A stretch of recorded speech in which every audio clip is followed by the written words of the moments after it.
चंदौली के सांसद वीरेंद्र सिंह, इस प्रदेश में सबसे बड़ा ठाकुर नेता कौन है? सिंह साहब, आप समाजवादी पार्टी से नेता हैं और सांसद हैं, सवाल बहुत मौजू है। देखिए, आपका सवाल कई सवाल खड़े करता है।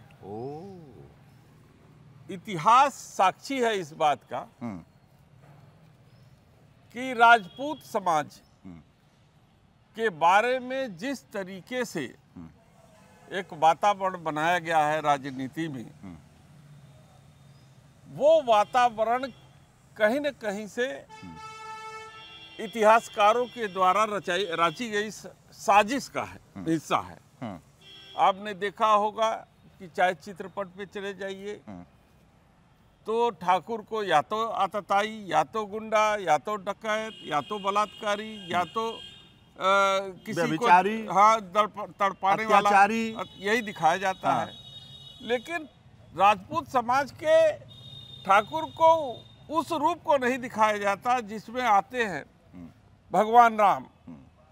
भगवान राम राजपूत थे, लेकिन हमेशा उन्होंने समाजवाद को संरक्षण दिया।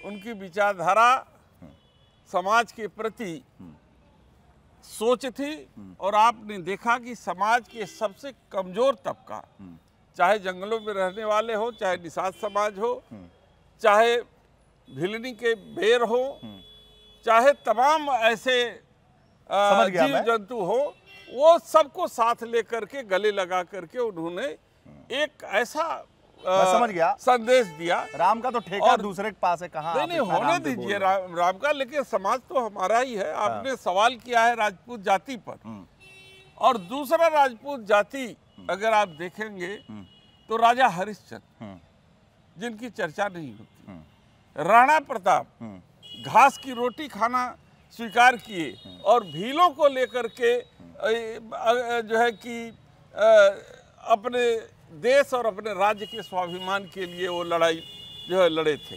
अगर वर्तमान में आप देखेंगे तो राजा विश्वनाथ प्रताप, उन्होंने ही जो समाज के पिछड़े अति पिछड़े लोग हैं, यदि इस देश में कानूनी तौर पर न्याय दिलाने की अगर प्रयास किया तो राजा विश्वनाथ प्रताप थे।